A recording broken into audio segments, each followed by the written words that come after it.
Si nous avions un référendum, je voterais pour l'unification avec la Roumanie. Ces mots ont été prononcés à la mi-janvier par Maia Sandu, la présidente de la République de Moldavie. Venant de la chef de l'État et dirigeante de facto du camp pro-occidental qui gouverne le pays depuis 2021, cette déclaration a provoqué une grande surprise et a attiré de nouveau l'attention internationale sur cette petite nation située entre la Roumanie et l'Ukraine. Et pour cause, il est rare que la présidente d'un État pleinement souverain, membre des Nations Unies et candidat à l'adhésion à l'Union européenne, exprime publiquement son soutien à sa propre dissolution. Pourtant, la Moldavie est un cas particulier.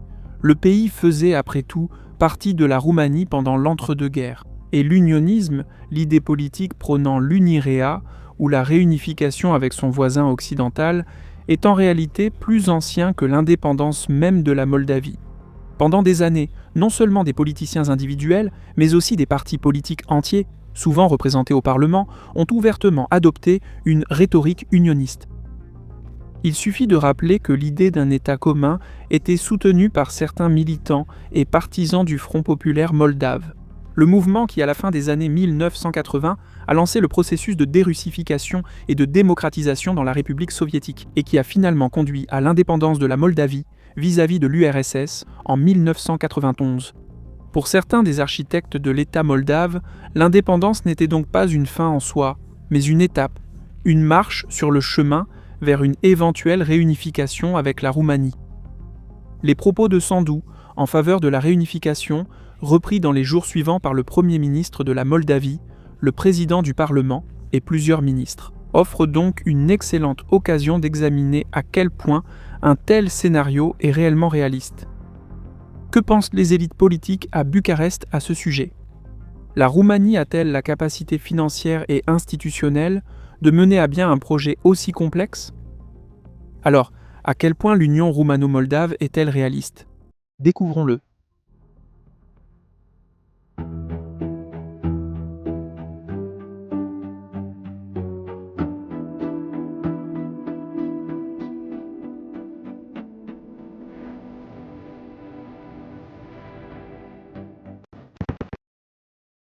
Les propos de Maia Sandu sur l'unification avec la Roumanie ne sont pas qu'une simple note de bas de page historique.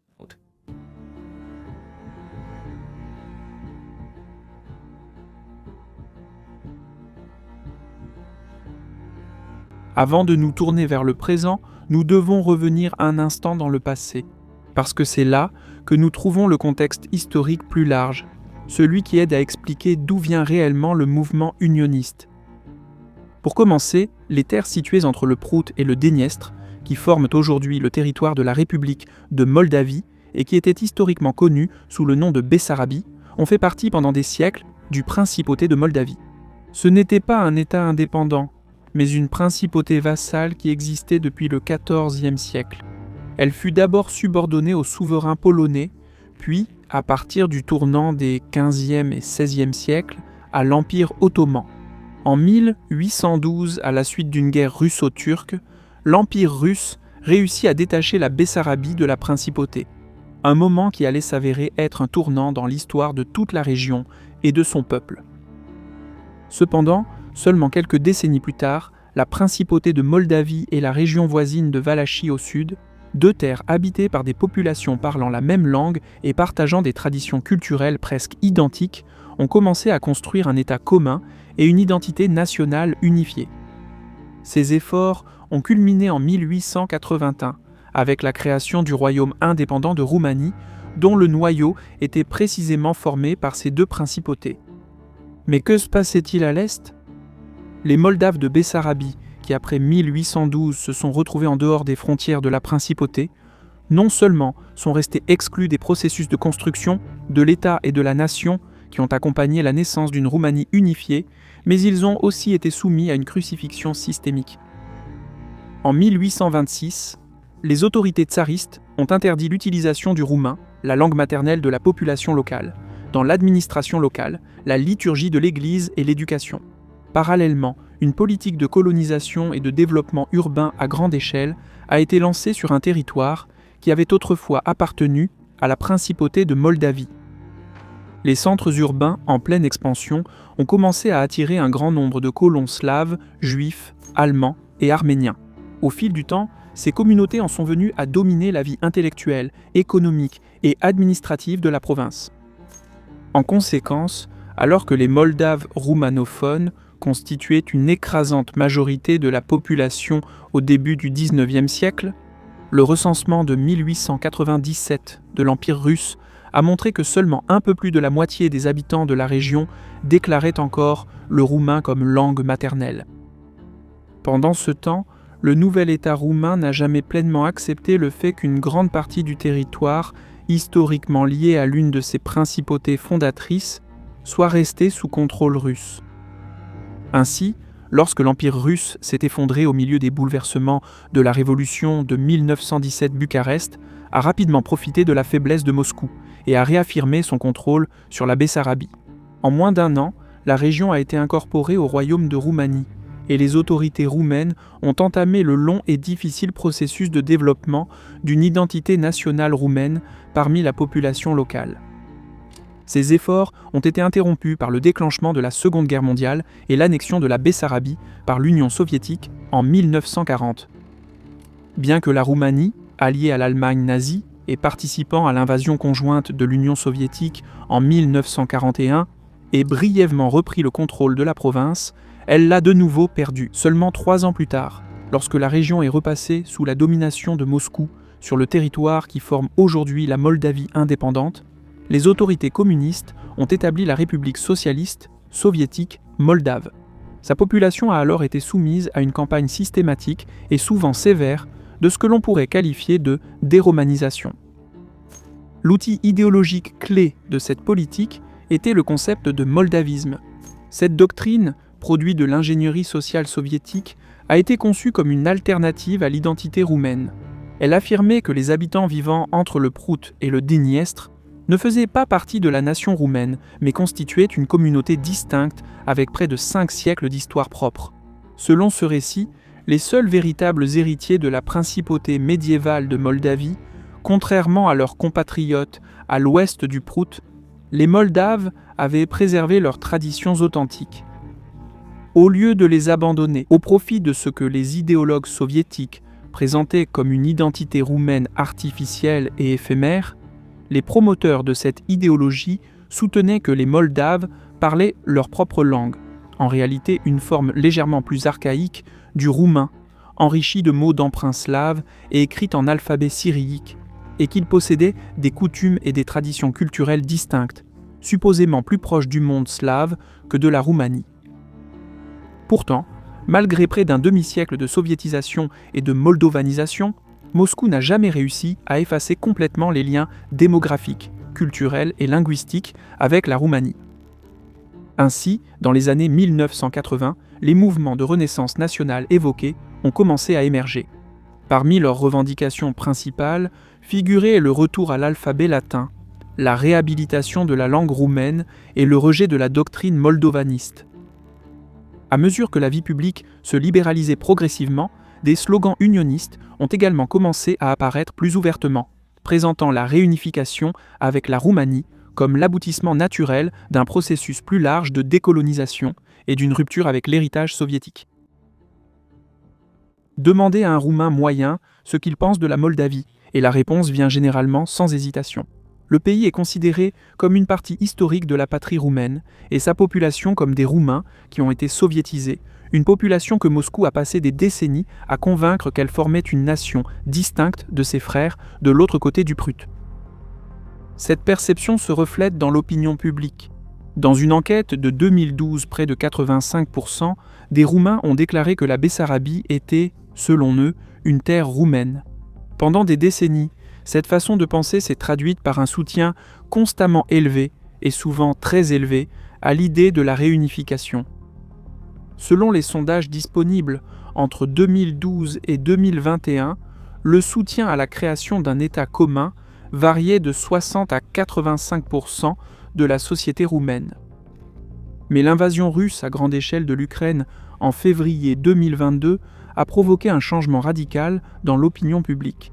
Dans une enquête menée immédiatement après le début de l'invasion, seulement 11% des Roumains soutenaient l'idée d'une réunification immédiate avec la Moldavie, tandis que 3 fois plus de personnes s'y opposaient catégoriquement. Le plus grand groupe a déclaré, je cite, « Ce n'est pas le bon moment », tandis que 14% n'avaient pas d'opinion. En pratique, cela a montré que le soutien roumain à l'UNIREA n'est pas inconditionnel et que la société aborde la question de manière beaucoup plus pragmatique que romantique. La guerre de la Russie contre l'Ukraine a soulevé une préoccupation fondamentale.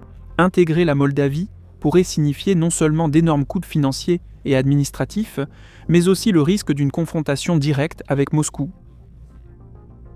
D'autant plus que la Russie maintient toujours une présence militaire sur le territoire moldave, dans la région séparatiste de Transnistrie, où environ 1500 soldats russes restent stationnés.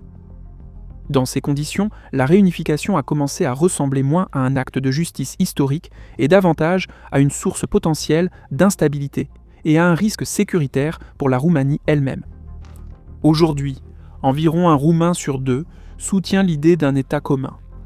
Cela signifie que le soutien à la réunification s'est nettement rétabli par rapport à l'immédiat après l'invasion de 2022, mais il reste bien en dessous des niveaux d'avant-guerre. Pourquoi ? Une partie de la réponse est évidente. La guerre est toujours en cours et le scénario continue de sembler risqué à de nombreux Roumains. Mais de plus en plus, un autre facteur semble compter tout autant, la situation économique difficile de la Roumanie elle-même, qui rend la perspective de l'intégration beaucoup moins attrayante qu'elle ne le paraissait autrefois. Au cours des 3 décennies qui ont suivi la chute du communisme, la Roumanie a réalisé un saut de développement remarquable. Entre 1990 et 2021, la taille nominale de son économie a été multipliée par 7,5, tandis que le PIB par habitant a presque été multiplié par 8. Le pays comblait rapidement l'écart avec les économies européennes les plus avancées. Au moment de son adhésion à l'Union européenne en 2007, le PIB par habitant de la Roumanie, mesuré en standard de pouvoir d'achat, ne représentait que 40% de la moyenne de l'UE. En 2021, il était passé à 74%. Cependant, ces dernières années, l'économie roumaine a commencé à perdre de son élan après la forte reprise post-pandémique. En 2021, lorsque le PIB a augmenté d'environ 5,7%, la croissance a progressivement ralenti.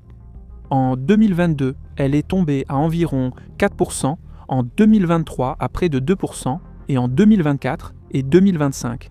La croissance est restée proche de 1%, ce qui équivaut pratiquement à une stagnation économique. Le ralentissement s'est accompagné d'une hausse des prix de plus en plus ressentie par les ménages. Au cours des 5 dernières années, le panier de consommation de la Roumanie, c'est-à-dire l'ensemble des biens essentiels utilisés pour mesurer l'inflation, est devenu environ 50% plus cher. Dans le même temps, depuis la pandémie, le pays lutte contre un déficit budgétaire constamment élevé qui, entre 2022 et 2025, a oscillé entre 6 et 9% du PIB chaque année. Cela a entraîné une forte augmentation de la dette publique, passant d'environ 35% du PIB avant la pandémie à environ 55% en 2024. La situation n'est pas passée inaperçue à Bruxelles. Il y a 5 ans, la Roumanie a été placée sous la procédure de déficit excessif qui est déclenchée lorsqu'un pays enregistre un déficit annuel supérieur à 3% du PIB ou une dette publique dépassant 60% du PIB. La procédure oblige les gouvernements à prendre rapidement des mesures pour stabiliser les finances publiques et permet à l'UE de suspendre une partie de son financement si les mesures correctives ne sont pas mises en œuvre. En conséquence, au second semestre de l'année dernière, le gouvernement roumain a été contraint de commencer une consolidation budgétaire douloureuse, augmentant les impôts, réduisant les dépenses et ralentissant progressivement la croissance des salaires dans le secteur public.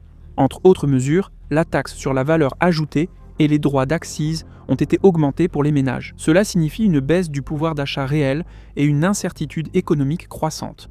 Selon les enquêtes disponibles, pas moins de 76% des Roumains sont désormais insatisfaits de la situation du pays.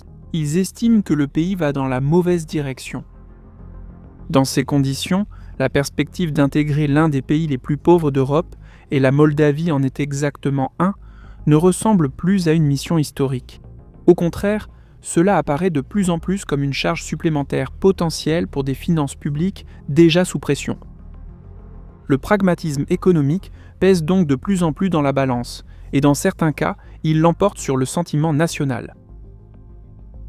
Le courant politique dominant en Roumanie aborde la question de la réunification avec son voisin de l'Est avec une certaine ambivalence. D'une part, pratiquement tous les grands partis politiques, tout comme leurs électeurs, s'accordent à dire que la République de Moldavie représente une partie historique de l'État roumain. Le pays est souvent simplement décrit comme, je cite, « un second État roumain, habité à près de 80% par des Roumains de souche ». Bucarest ne reconnaît pas l'existence d'une nation moldave distincte, soutenant, non sans raison, que sa prétendue séparation est le résultat de l'ingénierie sociale soviétique évoquée précédemment. Pour cette raison, les hommes politiques roumains, qui s'adressent à la population de l'autre côté de la frontière, les appellent rarement moldaves. À la place, ils parlent, je cite, de frères d'au-delà du Prout, de Bessarabiens, ou, au mieux, de citoyens de la République de Moldavie. La réunification augmenterait le territoire de la Roumanie d'environ 14% pour atteindre environ 272 000 km², soit à titre de comparaison environ 87% de la superficie de la Pologne. Sa population, actuellement d'environ 19 millions d'habitants, augmenterait de 2,5 millions supplémentaires, portant le total à près de 21,5 millions. Un territoire et une population plus importants signifieraient naturellement un poids géopolitique accru, ce qui pourrait renforcer la position de Bucarest au sein de l'Union européenne et de l'OTAN. Pour cette raison, il n'y a pratiquement aucune personnalité politique importante en Roumanie qui, interrogée sur l'UNIREA, s'y opposerait ouvertement. Un exemple récent vient du Premier ministre Ilia Bolojan, qui a déclaré fin janvier que si un référendum sur la réunification avait lieu, il voterait sans hésiter. Pour intégrer la Moldavie à la Roumanie, au sein de l'establishment roumain, un mantra s'est imposé. Bucarest est prêt à entamer un processus de réunification, ou du moins des discussions, dès que le peuple moldave exprimera un désir clair en ce sens. Et pourtant, malgré ces déclarations, les autorités roumaines n'ont jamais pris de mesures concrètes en vue d'une véritable réunification. Une exception notable est la politique de longue date de Bucarest, consistant à accorder la citoyenneté roumaine aux résidents moldaves. En tant que Roumains de souche, ils peuvent obtenir des passeports roumains relativement facilement. Aujourd'hui, on estime qu'environ 1 million de Moldaves possèdent la citoyenneté roumaine. Au-delà de cela, cependant, il n'existe aucune feuille de route officielle et aucun scénario concret décrivant comment la réunification serait réellement mise en œuvre. Cela soulève une question importante. Peut-être que la classe politique dominante ne considère pas réellement la réunification comme un objectif à poursuivre activement, mais évite de s'en éloigner par souci de l'opinion publique. Parce que même si la société roumaine peut être réticente à assumer les coûts potentiels, qu'ils soient financiers, administratifs ou liés à la sécurité, beaucoup considèrent encore la réunification comme un acte de justice historique et une étape qui renforcerait la position internationale de la Roumanie. Après tout, très peu de pays peuvent prétendre qu'un autre État aspire ouvertement à en faire partie. En réalité, la situation est plus compliquée. Les élites politiques roumaines savent très bien que tout processus de réunification serait extrêmement difficile et coûteux. Même prudente, les estimations évaluent le coût entre 60 et 80 milliards d'euros au cours des 15 premières années après le début du processus. Cela représenterait environ 3,5% des dépenses publiques annuelles de la Roumanie, ou un peu plus de 1% du PIB. Un défi distinct et encore plus complexe est la Transnistrie, une région séparatiste contrôlée par la Russie sur le flanc est de la Moldavie. Si, d'une manière ou d'une autre, les troupes russes étaient retirées de la région, ce qui est difficile à imaginer dans les conditions actuelles, et que la République séparatiste était incorporée à la Roumanie avec le reste de la Moldavie, Bucarest serait confronté à la tâche ardue d'intégrer et de dérussifier la région. La Transnistrie diffère fortement du reste de la Moldavie, non seulement sur le plan économique et administratif. Ces soi-disant structures étatiques sont profondément infiltrées par des individus liés à Moscou ou directement contrôlés par celle-ci. De plus, l'immense majorité de sa population ne parle pas roumain. Face à ces risques et à ces coûts, ou plutôt dans le but de les minimiser, Bucarest a adopté une stratégie différente. Depuis des années, la Roumanie soutient constamment l'intégration européenne de la Moldavie, agissant comme principal défenseur de Chisinau au sein de l'Union européenne et sur la scène internationale au sens large. Cette politique sert avant tout à limiter l'influence russe en Moldavie, un objectif qui s'aligne clairement avec les propres intérêts de sécurité de la Roumanie.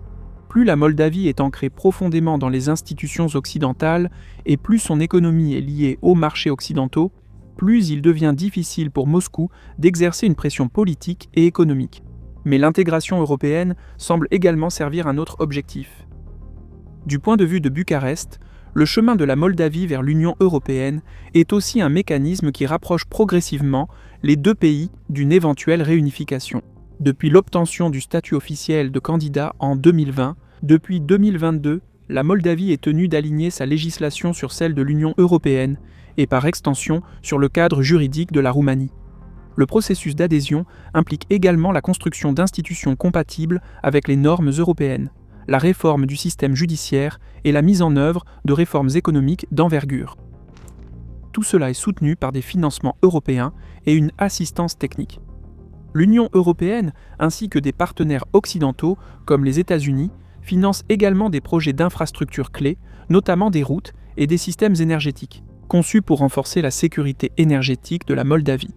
Bruxelles s'engage aussi à maintenir la volonté de résoudre la question de la Transnistrie. En pratique, le processus d'adhésion rapproche structurellement la Moldavie de la Roumanie, tout en permettant à Bucarest d'éviter les coûts directs de l'intégration. Une future réunification avec une Moldavie modernisée déjà au sein de l'Union européenne, ou du moins sur le seuil de l'adhésion, serait tout simplement bien moins coûteuse. D'un point de vue stratégique, cette logique est cependant difficile à contester. En fin de compte, tout dépendra d'un facteur crucial, ce que le peuple moldave décidera lui-même. Au final, les attitudes des propres citoyens de la Moldavie pourraient s'avérer être le plus grand obstacle à la réunification. À première vue, le soutien à l'UNIREA semble avoir augmenté régulièrement, alors qu'en 2010 seuls, 10 à 15% des Moldaves soutenaient cette idée. Ce chiffre est passé à environ 25% en 2017 et pendant la pandémie, il a brièvement dépassé les 40%, mais cette tendance nécessite une interprétation prudente. Cette augmentation n'a pas été principalement motivée par un sentiment pro-roumain croissant, mais par une frustration grandissante face à la situation intérieure du pays, et un sentiment plus large de déception envers le projet politique qu'est la République de Moldavie elle-même. En conséquence, une part croissante d'électeurs qui étaient auparavant neutres vis-à-vis de la réunification, principalement des citoyens pro-européens, ou du moins ceux qui n'étaient pas opposés à la coopération avec l'Occident, ont commencé à considérer l'Union comme une solution potentielle à la stagnation économique, à la corruption, et comme un raccourci vers une intégration rapide à l'Union européenne. Cependant, lorsque le parti Action et Solidarité, allié à la présidente Maia Sandu, est arrivé au pouvoir en 2021 en promettant des réformes et de réels progrès vers l'Europe, le soutien à la réunification a de nouveau commencé à diminuer. Aujourd'hui, il se situe autour de 33%. Pour l'instant, il n'y a aucun signe de soutien majoritaire à l'idée unioniste. Cela soulève une question naturelle.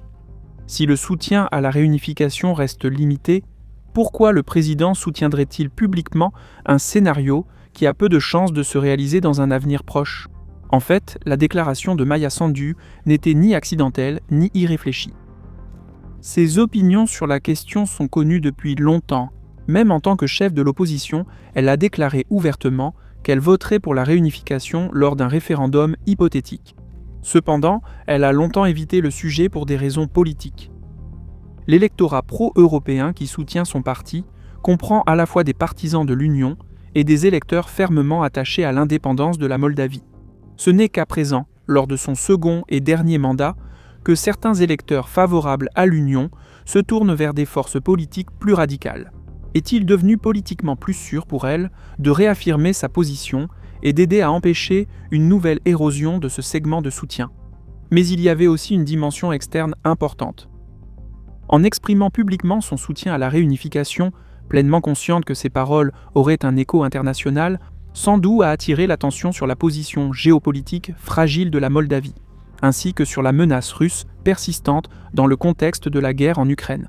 Chisinau cherche à maintenir l'attention soutenue de l'Occident sur ces défis en matière de sécurité et à accélérer son chemin vers l'intégration européenne. La suggestion de la réunification comme alternative potentielle sert donc de forme subtile de pression sur les partenaires européens.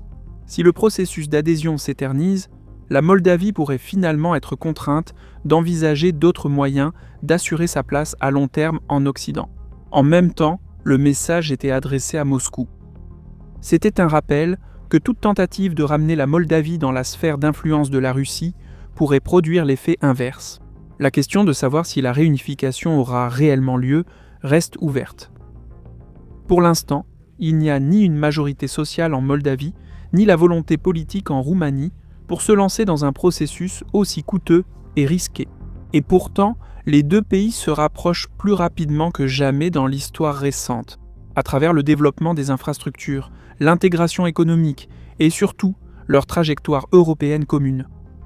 Le paradoxe, c'est que cette UNIREA ne sera peut-être jamais officiellement déclarée, et pourtant la frontière sur le Prut pourrait progressivement perdre sa véritable signification. C'est actuellement le scénario le plus probable. Pas une seule décision historique, mais un lent processus de convergence, pas un événement politique, mais une transformation structurelle.